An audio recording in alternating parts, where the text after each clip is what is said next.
seminario web o reunión, seleccione Interpretación. Luego, seleccione el idioma que quería escuchar. Opcionalmente, si solamente quiere escuchar el idioma interpretado, seleccione Silenciar audio original. Para preguntas o si necesita apoyo, mande correo electrónico a dmccann@nfb.org. Gracias.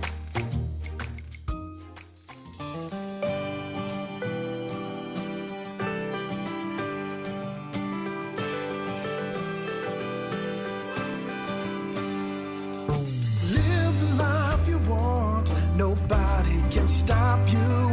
Shoot for the sun and break on through. So you're blind, you'll be fine, we got good news. You can live the life you want, yes, we know the truth. Grab a cane, get trained, gotta get moving. Make a change on a wage, that's what we're doing.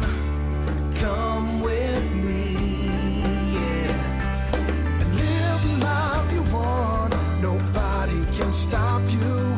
Shoot for the sun and break on through. So you're blind, you'll be fine, we got good news. You can live the life you want, yes, we know the truth. You and me and a bee, let's dream together. And a bee, you and me, lives on forever. You will see, yeah. You can live the life you want, nobody can stop you. Shoot for the sun and break on through. So you're blind, you'll be fine, we got good news. You can live the life you want, yes, we know the truth. You can live the life you want, yes, we know the truth.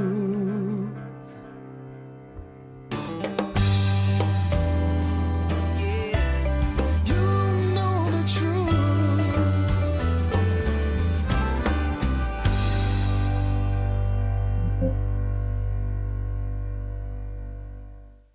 Good evening, everyone, and welcome to our March presidential release. Thank you so much for being here with us tonight for a very special presidential release. President Riccomono, are you with us? I am. How are you doing, Pam? I'm great. How's everything in Baltimore? Good. We miss you here at the leadership seminar. Everybody says hello. Well, hi, everybody. I'm definitely. Yes, we would love to be there, but it sounds like a very excellent group It's in the house tonight. They're coming up. They're coming up. They're learning. They're learning. Certain things they haven't gotten down. You know what I'm talking about. I do. Yeah, Yeah, I have Um, full faith. I know it's going to happen. I know you do. I know you do. um, but it's great to have the release. I had to do a little work after this, though. I have 500 more steps to get for my 60th day in a row. Oh, 10,000 that's steps That's every day. impressive. Yeah. That's awesome. Hey, before we start, we should acknowledge, Pam, that I'm pretty confident, according to Marcy Carpenter, we have listening live from the National Federation of the Blind of Washington Convention. So, Woohoo! welcome to the Washington Hey! Convention. Yeah, I hear it's a really big group in Washington, too. Absolutely. Record-breaking. Record attendance. I told Marcy I always wanted to be on in the sports bar. So if they could just turn me on in the sports bar, that'd be great. Well, it is a special day, Leap Day and everything, too. Yeah, I don't know. We didn't do the research, but this might be the first Leap Day presidential release ever, you know? Ah, that's awesome. It's a And good time. great lineup of songs. I know. By the way, the first song, an AI generated song from Danielle Frampton from Woo, yay, Utah, who's Danielle. here at our seminar. LCB grad. Woohoo. LCB grad, there you go. And then, yeah, number of good jump songs in there, some frog songs. Pam, Kermit and Van Halen in the same. yeah, It's always great. that's right. That's right. I don't know if you realize, Pam, there are actually no good songs about Leap Day. Trust me, we looked, they're all horrible. All right, I guess we have an assignment There's ahead. an opportunity there. I mean, Yeah, exactly. This think is about it. Even if you're making 1/4 of what Mariah Carey has made on her Christmas song, I'd right? take That's a it. good I'd deal. take it. I'm gonna get busy. That's a challenge. All right, should we get started? We got a lot of content. All right, sounds great. Greetings, fellow Federationists. Today is Thursday, February 29th, 2024, and this is Presidential Release 536 live from Members Hall at the National Federation of the Blind Jernigan Institute. Happy Leap Day to everyone. It's not often you can say that on a presidential release. It might be the first time ever, not sure about that. But it is kind of a special day, and I have a lot to share on this release, so I am going to just jump right in. And the first is a reminder that March 31st is the deadline for our National Federation of the Blind scholarships. We should be promoting this program, the largest scholarship program for blind college students. And of course, it's not just the merit scholarships, but the connection with the National Federation of the Blind and the mentoring. We got to get those scholarship applications in. Plenty of time to promote the scholarship opportunities in and around your affiliate to blind students. The website is scholarships.nfb.org. And we have just 31 days from today to get the scholarships in. So please connect with students to do that. Now, since we're talking about deadlines and planning and events, I wanted to remind all Federationists, because I haven't taken the opportunity yet this year, that when we're planning for events in the Federation, we would ask you to consult our diversity, equity, and inclusion calendar that can be found on our website.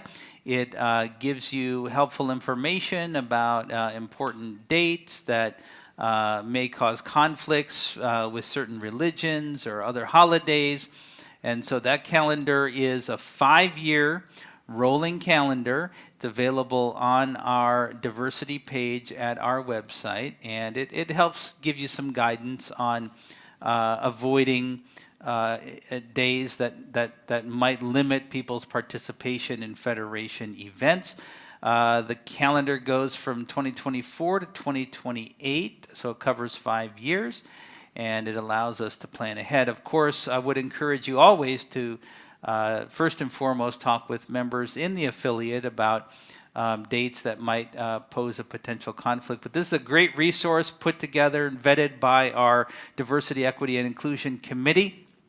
You can find that at nfb.org/DEI, and I'd encourage you to use it.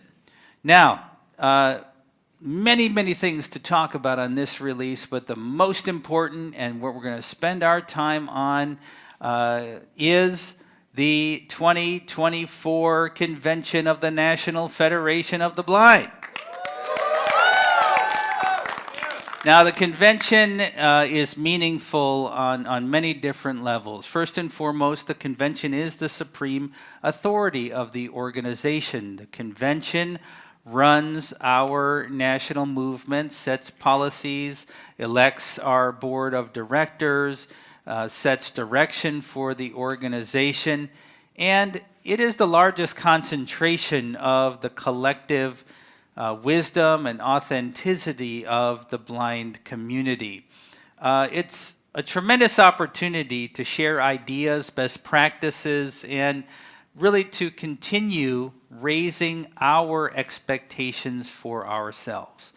I know that for me, every convention brings something new.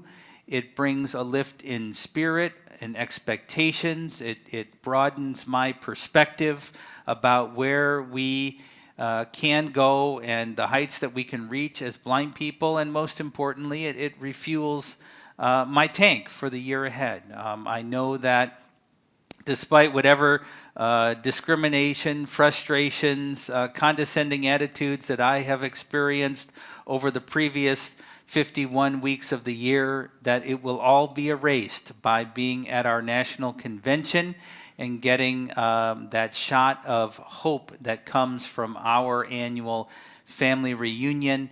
And most importantly, great things happen when we come together at convention.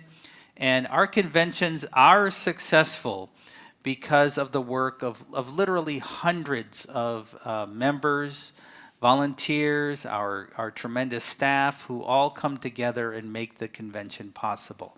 So let me talk to you about a number of convention items here on as we kick off, I guess, the convention registration season. First of all, the theme for our 2024 convention is Believe, Dream, Include, Lead, Champion. These are, of course, the brand values that were articulated in our strategic plan. And so we decided that we would use it as the baseline for our 2024 convention, which will be held July 3 through July 8th at the Rosen Center in sunny Orlando, Florida. And the last time we were at the Rosen Center was 2015. We set a world record the first time the Federation was designated as officially amazing. Now, if you're tuned into this live, congratulations, because you're going to get a sneak peek. So for those of you that are hearing this recorded at a chapter meeting later, just know that had you tuned in live, you could have got this. But the sneak peek for our presidential release listeners is that although it's not March 1st, you can go to the website right now and register for the convention.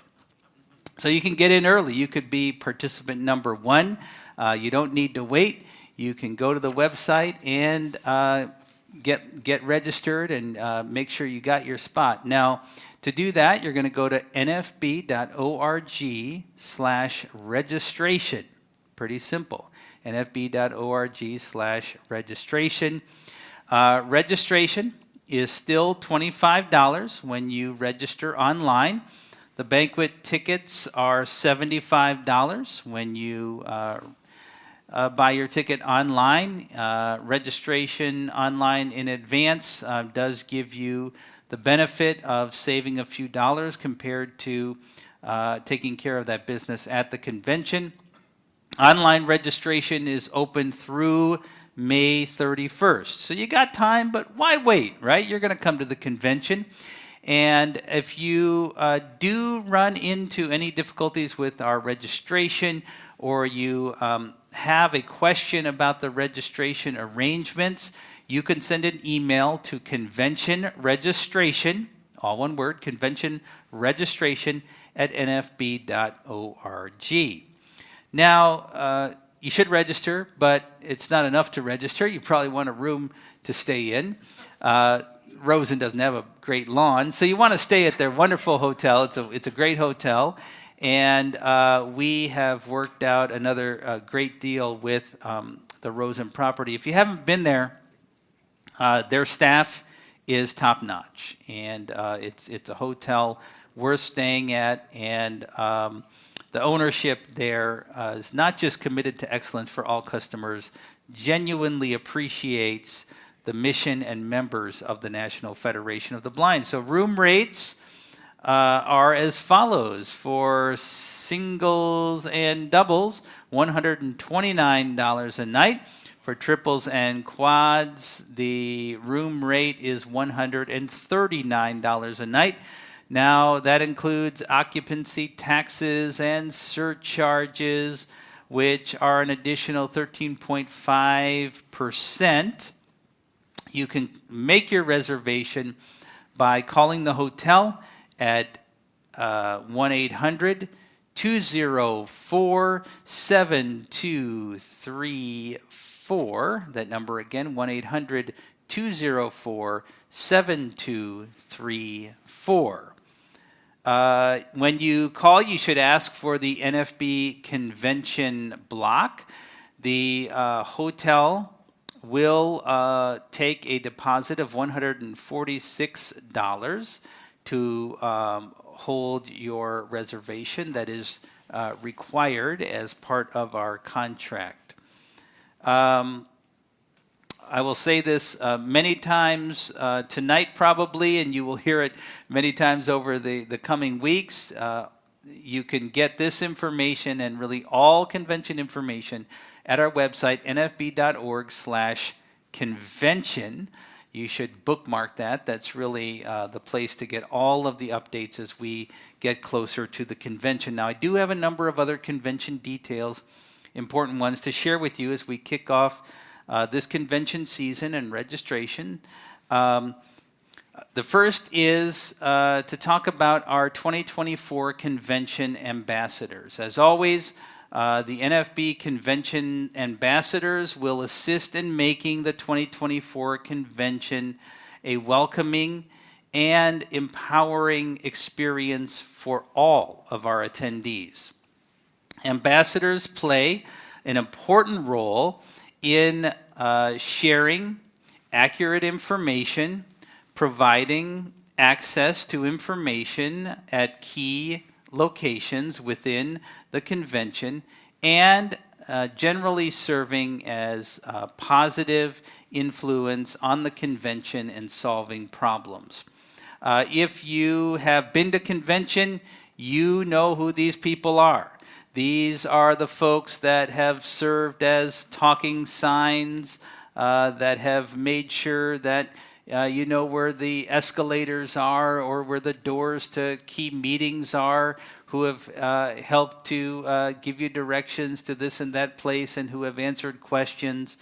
And our ambassadors are all volunteer members who take on assignments to help all convention attendees, whether it's your first or your 50th convention, have a great experience. This year, our convention ambassador committee is trying some new approaches to enhance our work at the convention, and we are creating a very simple application process for members to apply to serve as a convention ambassador and be part of the ambassador committee.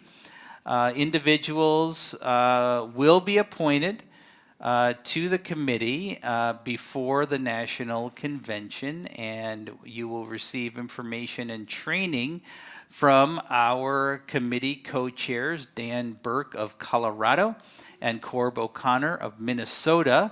They will be, again, heading up this important committee, and hats off to Dan and Corb for, again, a lot of great work that happens behind the scenes. You probably don't know it. They work very hard to get people in the right places when they're needed, but they do need people.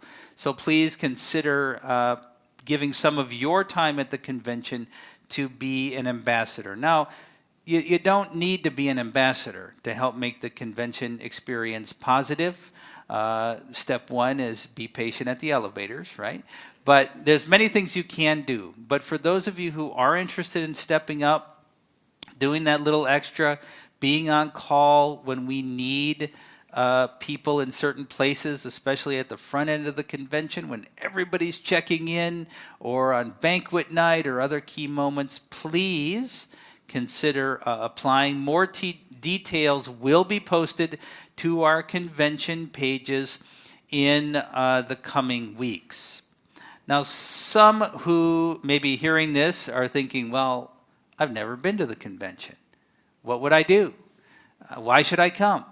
Well, I'm here to tell you we do want you to come, and our Kenneth Jernigan Fund Committee wants to help make it possible for you to be at the convention, because our Kenneth Jernigan Fund, one of the things that it does is help provide financial support to make it possible for members to attend their very first convention. The first-timer program of the Kenneth Jernigan Fund has now been going for, I guess this would be close to hitting 25 years now. That's a lot of impact on helping elevate expectations for blind people.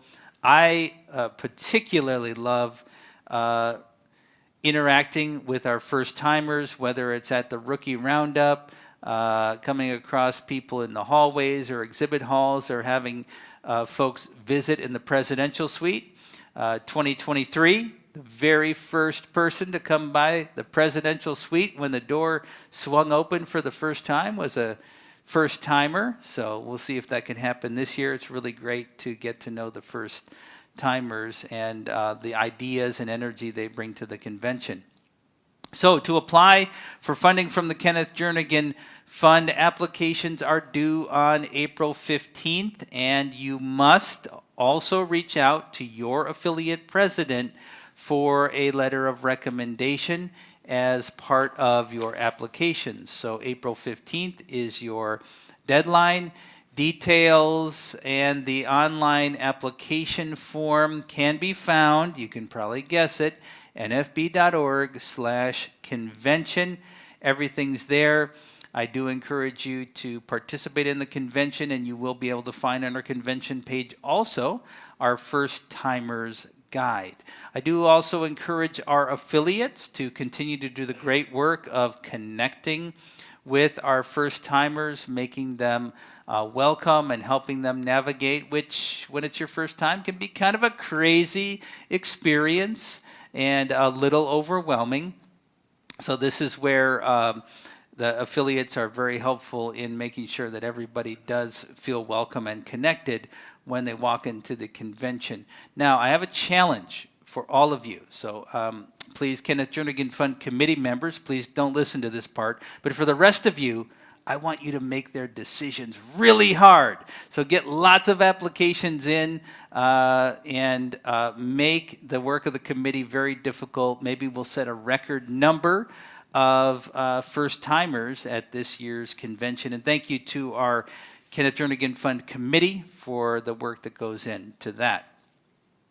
Now, in previous releases, we've shared the concerns that some of our members have about the travel advisories that have been issued about the state of Florida by other civil rights organizations. And tonight, as part of our convention kickoff, I'm here to give you an update on our commitment to make sure that we're doing everything we can to support the participation of members in our convention who may feel that the state of Florida is not safe and welcoming to them. So tonight we are launching the National Federation of the Blind Convention Ally Network, or CAN.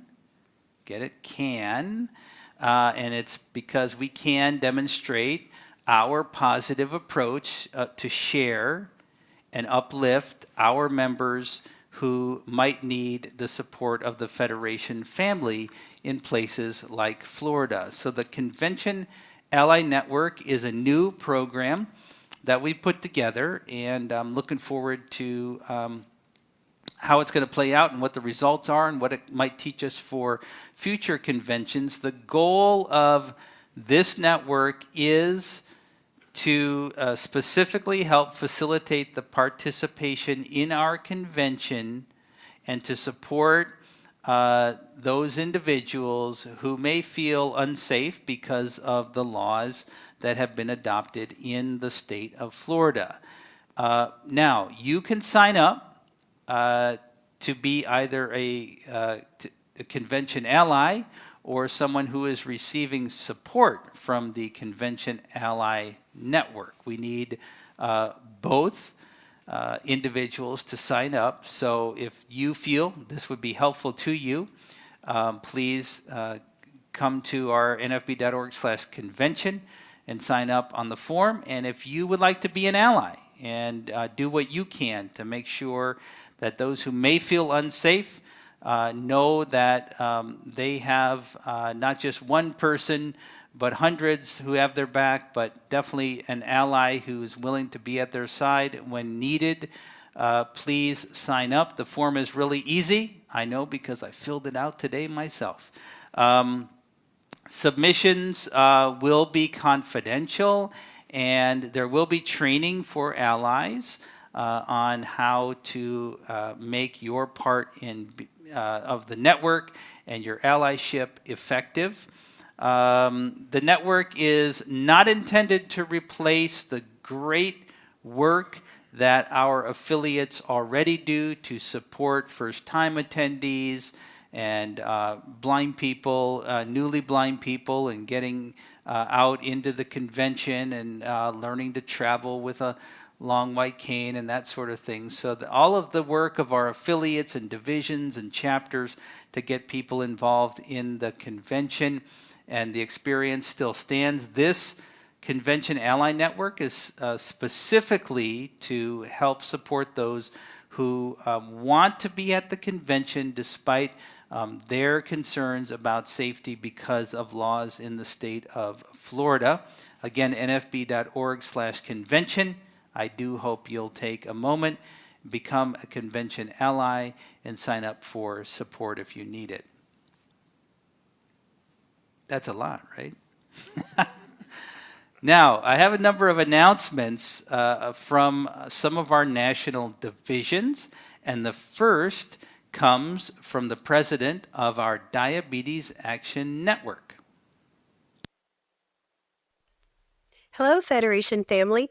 This is Debbie Wunder, president of the Diabetes Action Network, and I am so excited to share with you, on behalf of the DAN board, our upcoming two-day seminar, April 26 and 7, called Knowledge is Sweet. It is 2 days of everything you need and want to know about diabetes. You can find our registration form at nfbmo.org/Dan, or you can call me for more information at 573-268-6989. Registration for the seminar is $99, but that covers 2 plated breakfasts and 2 lunch, and 2 days of awesome material that you won't want to miss out on. Again, it is at the St. Louis Airport Hilton in St. Louis, Missouri, April 26 and 27. We hope to see you there. Thank you very much, Debbie, and to our Diabetes Action Network for putting this important seminar together. Hope we can get people there from a number of affiliates across the country. Now, how about an announcement from our student division? All right, nothing in the audience here. Good. Okay, so I think they fell asleep. I won't tell you which students are in the audience. I won't call them out. But I do want to talk to you about the Midwest Student Seminar that's happening on Friday. Friday, March 22nd through Sunday, March 24th, 2024, happening at the Holiday Inn, Chicago O'Hare. And this is a great opportunity for students to get together and to create community with our National Association of Blind Students, especially around navigating the complicated world of equal access in higher education and learning to gain from the experience of students who have been there and have been fighting the battle, sharing the techniques that work, and of course benefiting from the wisdom of the blind students community connected into the National Federation of the Blind. So I do encourage students to join the annual Midwest Regional Seminar, and you can find information about the weekend at the website for the student division, which is nabslink.org. And you have to register by March 15th. We will put the direct URL link to the registration form in the chat. It's a little more complicated than nabslink.org. nabslink.org. So if you don't want to look for it in the chat, please just go to nabslink.org. If you have questions, you can direct all questions to the NABS treasurer, Hunter Keister, at hunterkeister2@gmail.com. And I know that the students always put together high energy events, and so I would encourage us to get the word out to our students in the Midwest that event is coming up really quickly. Now, moving on to another division, our Performing Arts Division. This was an announcement that we included last month, but it's an important one, and deadline's coming up, so I wanted to give you one more promo from our Performing Arts Division. Calling all creatives. Would you like to hone your songwriting and lyric crafting skills? Do you want to contribute to new music for the National Federation of the Blind? Then please consider entering the 2024 Federation Song Contest. Submit your material by March 15th, 2024. Both music and lyrics are welcome. Top contestants will be invited to a songwriting retreat in Baltimore this summer. All information can be found on our website, nfb-pad.org. That's nfb-pad.org. All right, get those future song submissions in. It's always great to have music to express the hopes, dreams, and concerns of the organized blind movement. We have a rich history going back a long ways of sharing song to celebrate and motivate our experiences. So I do encourage you to participate in that. All right, in the line of announcements and notes from our national divisions, I have one from our Guide Dog Users Division. As I noted on the last presidential release, the Federation, in cooperation with our Guide Dog Users Division, filed a petition with the FAA to exempt blind passengers from any requirements to complete the attestation forms to travel by air with their guide dogs. We filed that on January 29th. That was after a number of meetings with government officials sharing the stories of where blind people have been denied access to airlines because of difficulties where the airlines have implemented these forms or they have implemented inaccessible forms, barriers that have not existed before for guide dog users in independent travel on airlines. Shortly after we filed our petition, the Office of the Secretary of Transportation assigned authority for the petition and the docket away from the FAA. The Office of the Secretary took responsibility for it, and because of that, we think that we've got the petition itself has gotten very few comments because it's been difficult to find. So our Guide Dog Users Division, and I would amplify this as well, would like to urge all members, guide dog users and friends and supporters to file comments on this petition in support of our request, and we'd ask you to do that as soon as possible. While there is currently no deadline for the comment period, we are not aware of any specific rule prohibiting the Office of the Secretary from closing the comment period at any time. So the sooner you can get your comments in support of the petition, the better, especially if you have stories to share about how these forms have made it more difficult for individuals to fly with their guide dogs. The more comments that are there, the better. And so would encourage you to mobilize individuals in your chapter and affiliate to help with that. We want to urge the Secretary to grant this petition as soon as possible. Now, again, finding this link on the government website is a little difficult. So the best way for you to get to the link to file your comments is by going to the NAGDU website, nadgu.org, and you can find the link for the regulations comments right on the NAGDU website. And I would encourage you to get your stories in soon. We will put the full link for the form in the chat for those that want to capture it from there, but otherwise you can get it from the NAGDU website. Thank you for your participation in that, and thank you for the leadership of our Guide Dog Users Division for helping to lead this effort. Let's see. I do have a legislative update from our Advocacy and Policy Group, and it reads as follows. Since the 2024 Washington Seminar, barely a month ago, we have gained 57 new co-sponsors on our legislation between both the House and the Senate.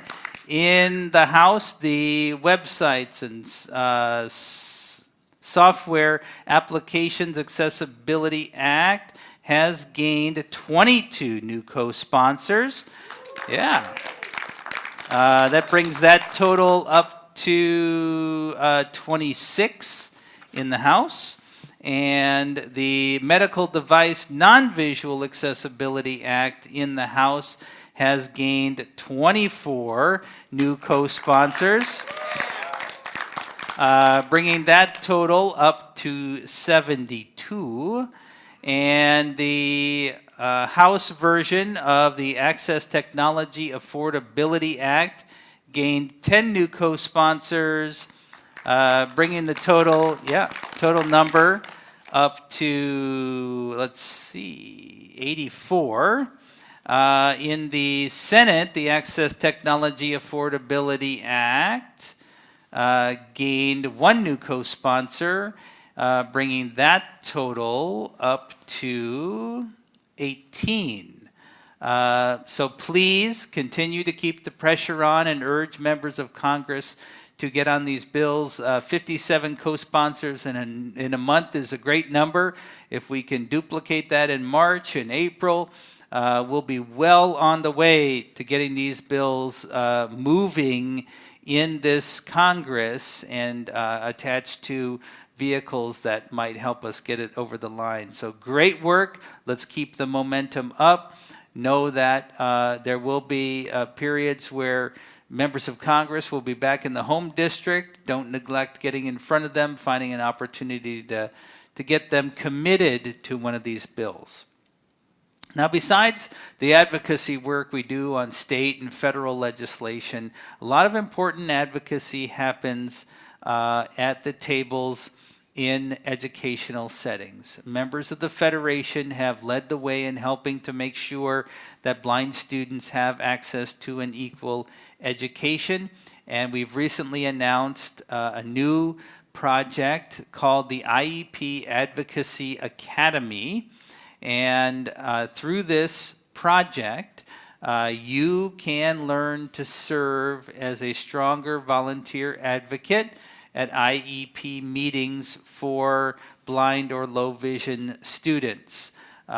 This training will help you gain an understanding of the education laws and assist you with techniques for helping to build a strong IEP for students to protect their rights to important skills like Braille, and give you advocacy strategies so that you can empower the parents, the family at the table, to be strong advocates as well.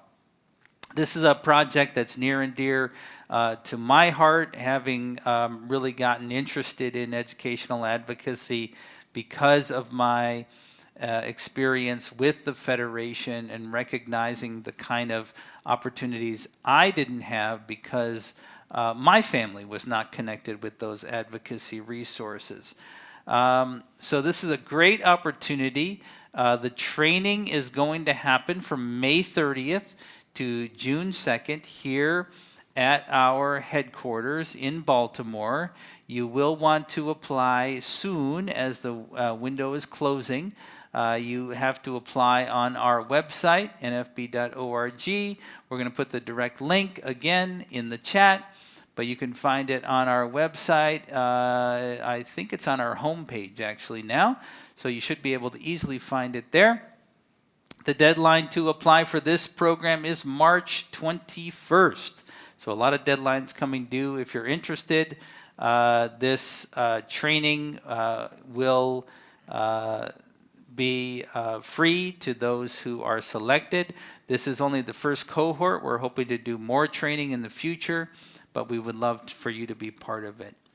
Now, I guess going back to students, but maybe not just students, I want to remind you, we announced previously and talked about it at our Washington seminar that we are offering internships for the summer of 2024. The deadline for our internship program is March 15th, and we are looking for individuals who want to come serve in an internship here at our national office, helping to carry out a number of programs. Who should apply? Well, we're seeking individuals with certain skill sets, especially those who are prepared to help with basic and advanced research skills and communication skills to help build the National Federation of the Blind.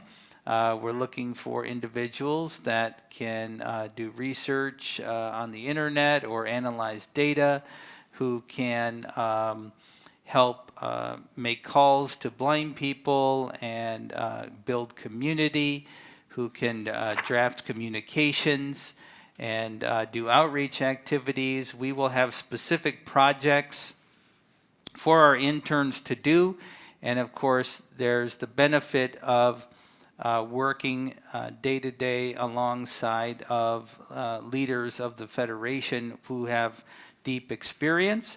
Our interns will also, as part of the experience, be with us at the National Convention. So please get your application letter into us by March 15th. And if you want more information or have questions, please reach out to Anil Lewis here at our national office. Now, I did say there was a lot to talk about on this release, and this is a pretty fun announcement to make. Recently, our friends at Humanware, who we've worked with now for well over 30 years, made a visit to the NFB Jernigan Institute to talk to us about the Museum of the Blind People's Movement. So here is a special Leap Day announcement. Hello, I'm Mark Riccobono, President of the National Federation of the Blind, and I'm here in our Jacobus ten Broek Research Library on Blindness at our headquarters, the Jernigan Institute in Baltimore, Maryland, and I'm here with Peter Tusick from Humanware. Hey, Peter, how's it going? I am absolutely fantastic and fired up to be here, as usual. This isn't my first time here, but this is awesome. But there is always new stuff, and in our library, we're always making new acquisitions so that we can preserve the history of the organized blind movement and elevate the stories of blind people, which are told in many different ways. Peter, behind us here, we have a piece of art called the Double Jointed Doves, and if you want to put your hands on it here, of course, we believe in, tactile art, right? And this depicts a number of things, but also is symbolic because it has hands in it. And you know, to do the work that we do in the Federation, of course, takes many hands. And to do the work we want to do in the future, like building the Museum of the Blind People's Movement, it's going to take many hands. Yeah, and I think for us, being that it will take many hands, you know, at Humanware, we're thrilled to be a part of the museum and getting this museum going and off the ground, to be part of leaping into what we're going to hope is a very long, long and honored tradition of this museum, and kind of getting it to off the ground and getting everything moving. So we're thrilled to be one of those hands. That's fantastic, Peter. What do you think? Let's leap into the future together. I'm all for it. On three. 1, Two, 2, 3. We've leapt into the future. This is the future space of the Museum of the Blind People's Movement, and we're really honored that Humanware is on this future-looking journey with us. It's a great time to announce that Humanware is pledging $200,000 to the Museum of the Blind People's Movement, and we are absolutely elated for the potential for the museum and also to support the mission and this cause that the National Federation of the Blind is taking on. Fantastic. Let's go build the Federation. National Federation of the Blind. Live the life you want. What a fantastic commitment from Humanware. You know, Humanware is not a big company. It builds products on tight margins, and that commitment's really significant. And I think it reflects how deeply they believe in their customers and how deeply they believe in the relationship with the National Federation of the Blind. So thank you to Humanware, and please, when you come to the convention or when you come across your local Humanware distributor at your state convention, make sure to thank them for this important commitment that they've made. It truly is awesome. And I think it's going to help us leap into the future, as we said. So a little camera extra there, since we leapt from the 3rd floor to the 2nd floor of our building. So it's my first stunt activity on camera. That was pretty cool. Peter and I. It's all Peter's inspiration. I do want to talk to you real quickly about our pre-authorized contribution program on behalf of Marilyn Green, the chair of the program. The pre-authorized contribution program is a way for you to make a monthly contribution to the Federation to help us do the great work that we do. And I want to welcome the NFB of South Carolina's Computer Science and Technology Division, as well as the NFB of Colorado Blind Parents Division, for being the newest monthly chapter contributors to the PAC plan. You can find more information at nfb.org/PAC. Also, I want to welcome to our Dream Maker Circle. This is a community of individuals who have made a commitment to give an end-of-life gift to the National Federation of the Blind, whether it's including us in a will, listing us on an insurance policy. There's many ways to become part of the Dream Maker Circle. And I want to welcome Roger Burnett of Livonia, Michigan, on being the newest member of our Dream Maker Circle. Thank you very much for that commitment to our shared future. I do have a number of Federation family notes that I regret to have to share with you on this release. And from Maryland, I regret to report the passing of Perry Blackstone, who was an active member in our Baltimore area chapters. He passed away on February 12, 2024. Perry was an active member of our seniors division as well, and his passing was very unexpected and very sudden. Now, actually, we have a number of members, coincidentally, that we lost on February 12th. Also on February 12th, from Maryland, we lost Steve Montgomery, a longtime member of our Central Maryland chapter, after a long illness. From Louisiana, Pam Allen shares that she is sad to share that Miriam Jones, a dedicated member of the New Orleans chapter, passed away on February 12. She was 84 years old. So please keep all of those individuals in your thoughts and prayers. But also from Georgia, we've learned of the passing of Mr. William Gardner.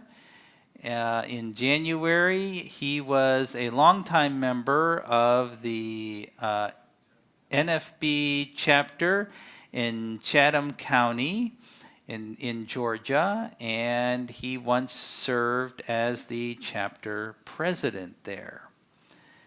From Oregon, Kurt Wagner, who's the president of the Rose City chapter, reports the passing of Jerry Garofalo, who was a longtime member of the Rose City chapter in Portland, Oregon.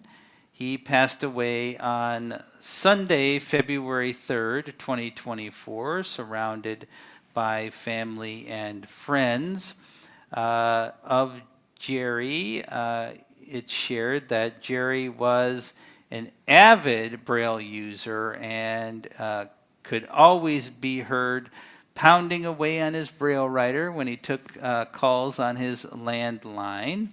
And he never missed a White Sox game on the radio. So keep Jerry in your thoughts and prayers. From Ohio, we've learned of the passing of Jim Sheets on February 9th, 2024. Jim was a member of the Greater Akron chapter.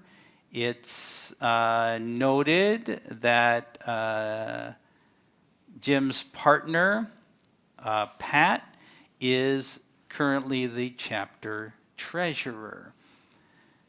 From Washington, Marcy Carpenter says that she's sad to report that Maria Bradford, a longtime member and leader in the National Federation of the Blind of Washington, died on Saturday, February 10th, 2024.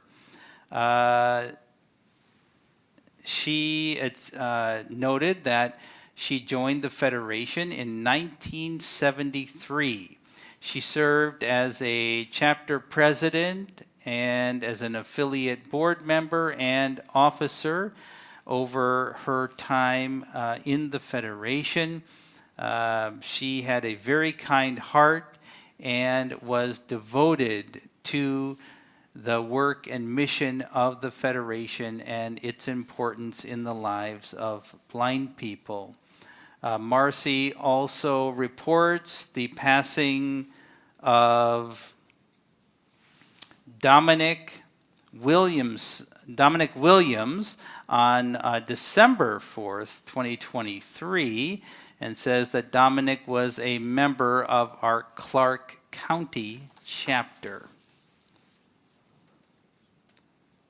From Michigan, I'm really sorry to tell you of the passing of Paulette Powell, who died earlier this week. Paulette was a dedicated and avid member of the National Federation of the Blind of Michigan. She is, of course, the wife of Michael Powell, who is President Emeritus in Michigan. I definitely urge you to keep Michael and all of the members who have been positively impacted by Paulette's contributions to the movement in your thoughts and prayers. and would encourage you to keep all of these members, their friends, their family, and those we might not have known about in your prayers. Some really significant contributions to the movement represented in these Federation notes this month. Pam, I think that's the long, lengthy list of things I had, so it's back to you. Okay, thank you so much, President Riccobono. A lot happening in the National Federation of the Blind. That is I'm sure. tired. I know, exactly. Yeah. Well, we have some great questions coming up. I want to thank everyone who submitted questions. And if we don't have a chance to answer your question, our awesome communications team will be following up. We have a real treat, though, tonight with our live audience. So we are going to take live questions from the audience. So our first question is coming from Madam President Lauren, the president of our National Association of Blind Students. So Lauren has a great question for you. Hi, everybody. So President Riccobono, my question is for you. So I personally am a huge education nerd, and I know that the Federation has a lot of awesome education programming. So my question is, what is your personal favorite education program? Oh, that's a tough one. But I have to say that, our Braille Enrichment for Literacy and Learning Academy is really significant because, well, for two reasons. One, it has grown out of the grassroots of the Federation, right? It wasn't a national program. It sprung up as an idea, germinated in one of our affiliates that we were able to have been able to grow into a national model. Secondly, it represents, services, skills that I didn't get as a kid. But then third, my own daughters have gotten a step up on things I didn't have because of the Bell Academy. And so one of my great highlights every summer is to go read to the Bell Academy. I have some really fun stories from those experiences.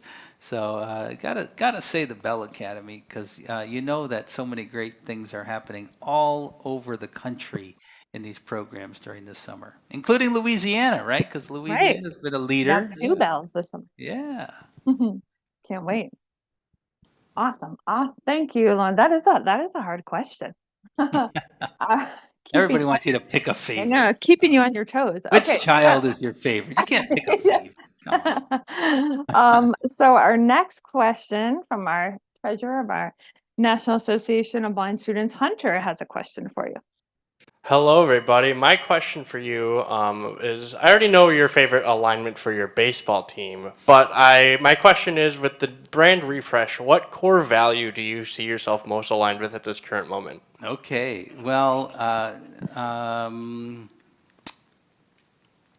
going to say lead courageously. I think that first of all, if you aren't aware of what our core values are for our brand, they're listed in our strategic plan, which was published in last year's July Braille Monitor.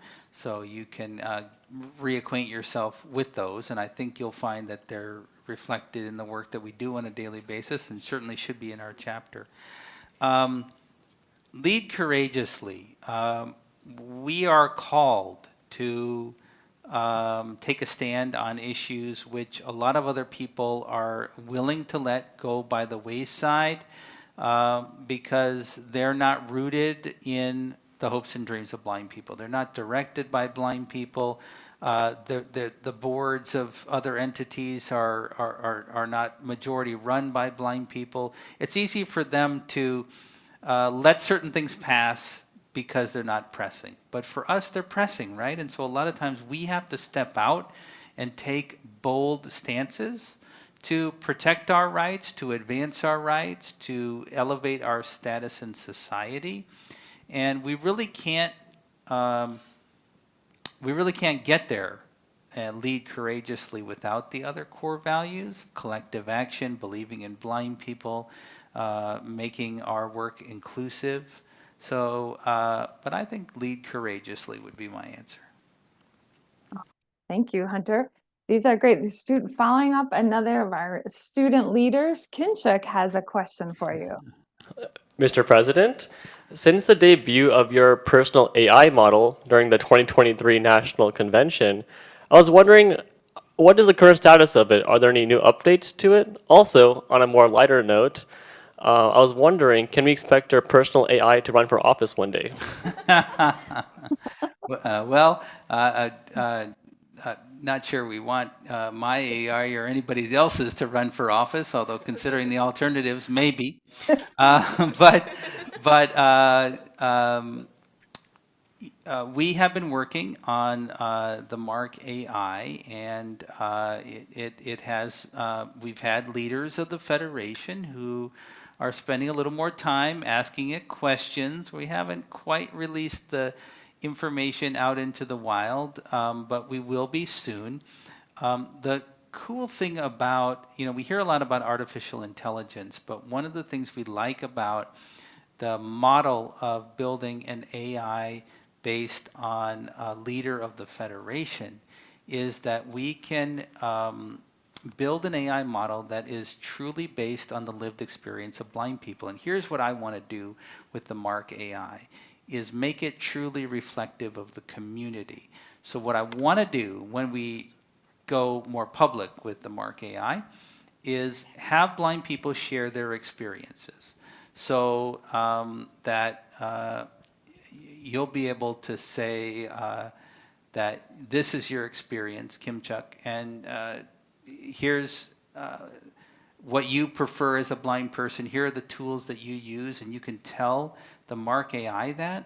But then that becomes a memory block of an experience of a blind person, the authentic expression of wisdom from a blind person, and we can put those hundreds of experiences together, just like we do with Federation leaders in real life, right? We share with each other, and as a blind person, I may not do X, Y, and Z, but if you say, well, how can a blind person be a funeral director? Sure, I know one, let me introduce you, right? So if we can get an AI that's really purely built on the experience of blind people, how cool is that, right? Because you can ask ChatGPT about blindness.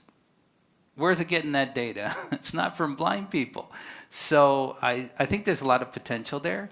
Great question. And we're going to need blind people to really influence where this technology goes. And then figure out how we use it to advance the understanding of blind people. Frankly, there are probably individuals who are not blind out there who have questions. They're a little shy to ask a real blind person, right?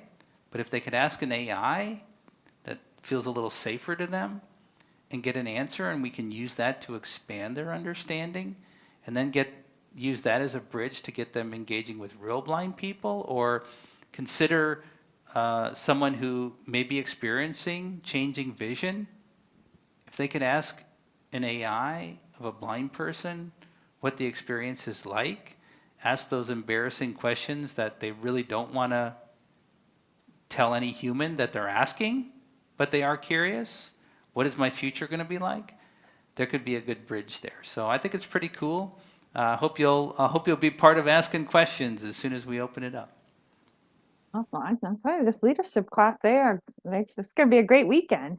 So great questions. Okay, and I think we have time for one more question. We're ready to hear from Max. All right. Mr. President, this is a very serious question that's been on my mind. What is your astrological sign, and how has it influenced you and directed you in your leadership?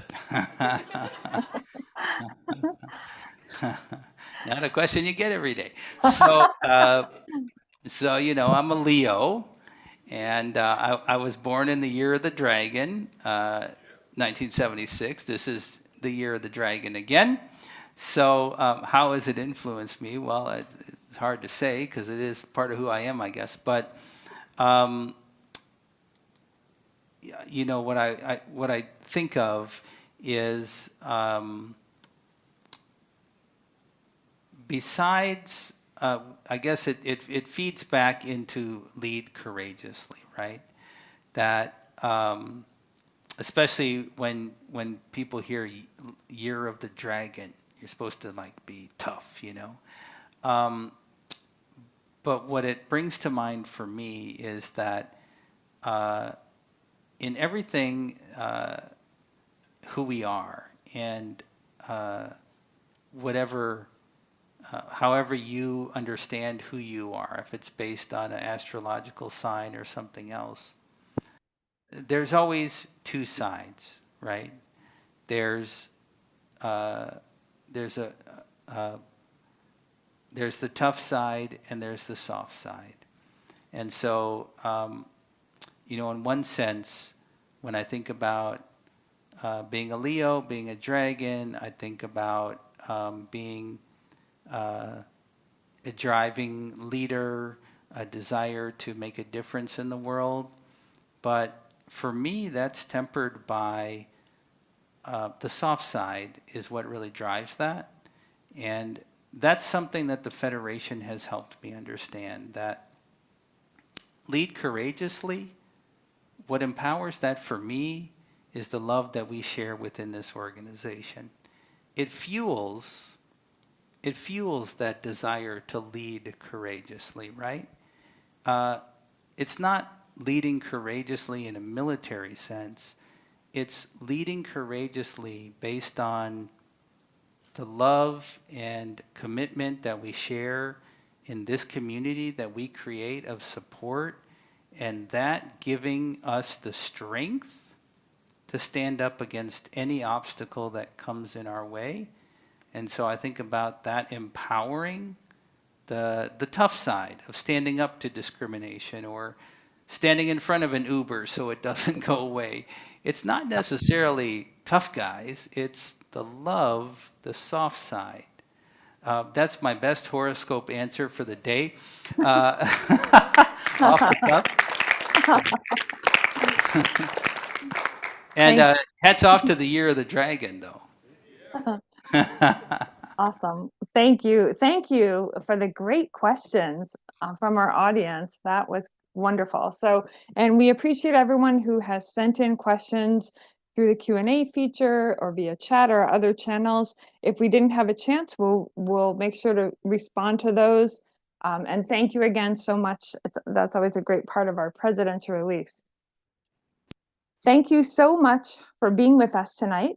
Join us for the next presidential release on Wednesday, April 3rd at 8 p.m. Eastern via Zoom, the Nation's Blind YouTube channel, our internet stream, or by asking your Amazon device to open Nation's Blind.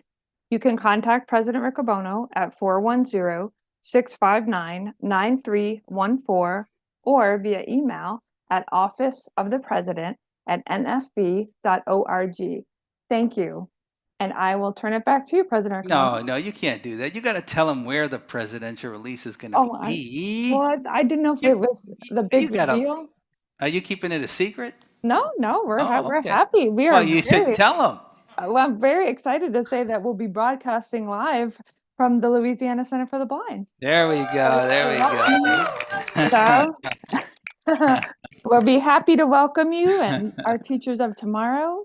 So we're very excited. Yeah, thank you. Looking very much forward to it, to being with you in person and with the Federation family there in Ruston. That is what I have for this presidential release. We obviously have a lot happening. Of course, we're in the midst of our 94th leadership seminar here at the national office. This coming week, we got teachers coming to our building along with the American Printing House for the Blind for training on the new Monarch tactile display. A week or so after that, we'll be hosting our Jacobus Tenbrook Disability Law Symposium. There are many spring conventions happening, not just in Washington this weekend, but many other places. So there's a lot of activity in the next month for us to be excited about as we gear up for our national convention. With that, I'll leave you with our customary endings. Let's go build the National Federation of the Blind. Hello, Oriana. Hi! You have some jokes for us for leap year? Yep. Excellent. What happened to the frog's car when it broke down on the street? I don't know. What? It got towed. Oh. What do you call a frog with no hind legs? A half a meal for someone that eats frog legs? Unhoppy. Oh, unhoppy. Do you have another joke for us? Yes. Why did the student eat his homework? I have no idea. Because his teacher told him it was a piece of cake. Oh. The preceding message was brought to you by Mark Riccobono, President, National Federation of the Blind, 410-659-9314. Office of the President at nfb.org. Follow President Riccobono on Mastodon. Just search for @president@nfb.social. Let's go build the National Federation of the Blind.